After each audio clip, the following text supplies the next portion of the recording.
This is one of the UK's best kept defence secrets until now. This top secret hidden facility deep in the forests of Scotland is the UK's answer to Area 51. It's that secret. It doesn't have a name, only a number. And I will tell you now, it's not only the US government that have aliens and their technology.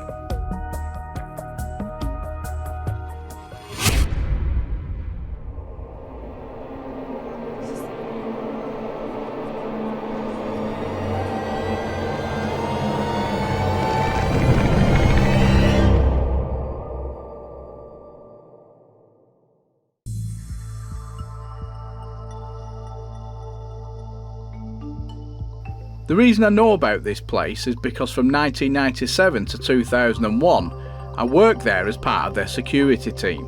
I would travel to Scotland by aircraft, be picked up by a bus with blacked out windows, taken to the base, and then I would live there for up to 2 weeks at a time, all at the expense of the Ministry of Defence. It's that secret I couldn't tell anyone, not even my family, and just by doing this I could be arrested under the Official Secrets Act. Now, you will not find anything about this on Google or any other government website, and any information on the workers that were employed is destroyed in order to stop people using the Freedom of Information Act to gain access to the files. But since it was decommissioned in 2017, the building lays empty. But what I'm about to show you will prove my story that the UK's Ministry of Defence does have aliens and alien technology, along with the USA. In the summer of 1999 I entered a building known as F15 that was deemed highly classified. The reason I was there was to escort an employee with cases containing important documents.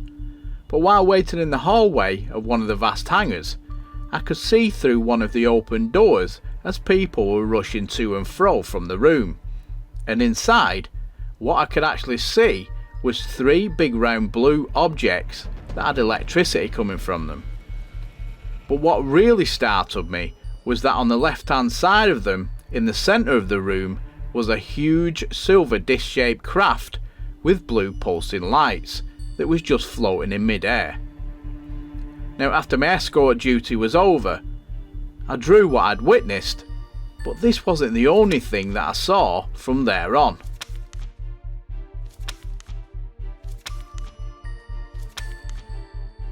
Stop. This is all fake. There's no hidden base or aliens in Scotland that I'm aware of. I've never been part of any security force for any such facility. As a matter of fact, I've never been in the army, never met Tony Blair, or even drawn the photos of aliens or ships that you've seen, except this great piece of artwork.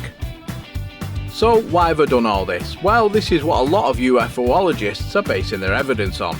Stories from people who are claiming to have worked at top secret facilities. Now, if you check out my story, the Ministry of Defence would say no such place existed and that I've never worked for them. But all I have to do is claim that this is a cover-up, show some fake documents, and the odds are someone is going to believe it. Now, I'm not saying there isn't any such thing as alien UFOs, but for people to uncover the truth, you must first look at everything with a skeptical mind and not just take everything as the truth. In this day and age, anything can be faked, like this bit of clever editing.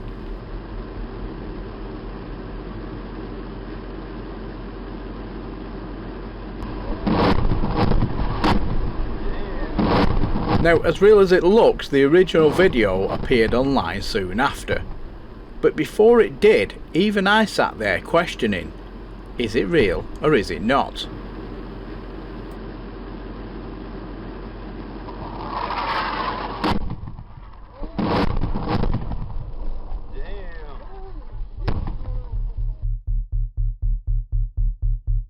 With our advancements in editing photos and video, it's hard to distinguish what's real and what's not.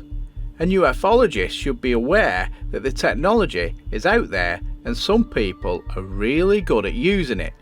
Plus, you mix that together with somebody who's good at spinning a good old yarn, no matter how far-fetched, then you have something that seems really convincing.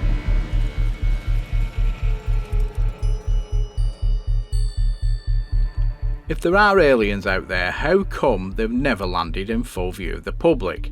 Because let's face it, we saw ourselves more advanced than the Indians, and we certainly didn't hide. We landed smack bang in their backyard, and we all know how that turned out. Plus, with all the life we have on this planet, how do we know that they're here to visit us?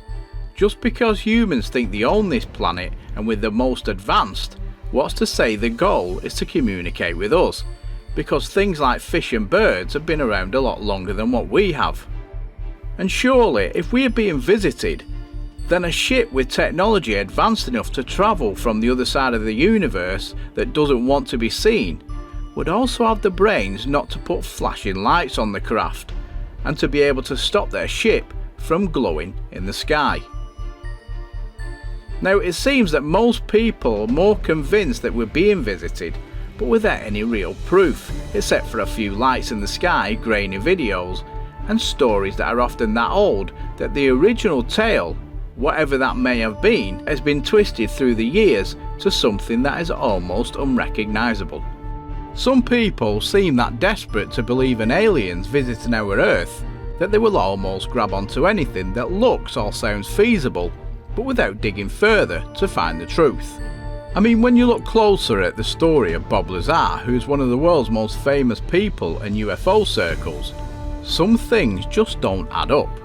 Now, Bob made claims that he once worked at Area 51 and that he had a master's degree in physics from MIT and a master's degree in electronic technology from Caltech. Now, his story started to crumble after people started to look closer into his claims, and there was no such record of him ever attending either of these universities or being a member of any professional body. But as I stated earlier, and which is often the case, all he did was claim his academic records were erased by the authorities in order to discredit him. But he's not the only person who claims to have worked for the government at secret bases and who's witnessed things, so surely they all can't be telling lies, or can they? Now, even if they were fabricating the whole thing for some unknown reason, what about the millions of eyewitness reports from members of the public, doctors, police officers, judges and more? People from all walks of life claim to have seen strange things in the sky. So are they all mistaken or telling lies? Well, that's hard to say, but to show you how easy it is to make a fake UFO, I'm about to do just that, using my drone and a torch, filmed on a phone with some bad acting skills, just to see how the public reacts. So this is the footage that I came up with. I made it a point not to give it any point of reference like houses or buildings, taped off the flashing lights of the drone, and then made some really bad acting sounds and flew the drone from my back garden. Don't know what it is, but it seems to be moving. It's definitely not an aircraft. It's moving. No, it's moving too quick. The light keeps dulling as well. That's weird. It really is weird. I mean, I know we live near Manchester Airport, but that is definitely not a plane. Not a plane at all.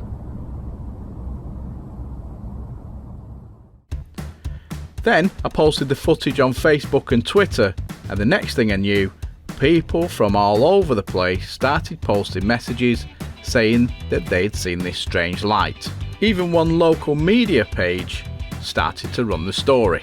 Now, this just shows that people are either mistaken when it comes to UFOs, or, like these instances, they're blatantly just trying to get in on something that is starting to gain a bit of attention. Now, this video was made in about 15 minutes with hardly any editing, but I could have got carried away and added 2 UFOs or even a full cluster with a bit more time. But I think I've proven my point on how easy it is to fake a story when it comes to UFOs, and until someone actually provides me with undeniable proof that we are being visited by aliens, and not just the old stories of he said she said, I'll just err on the side of caution for now. Thanks for watching this mini episode of Curiosity.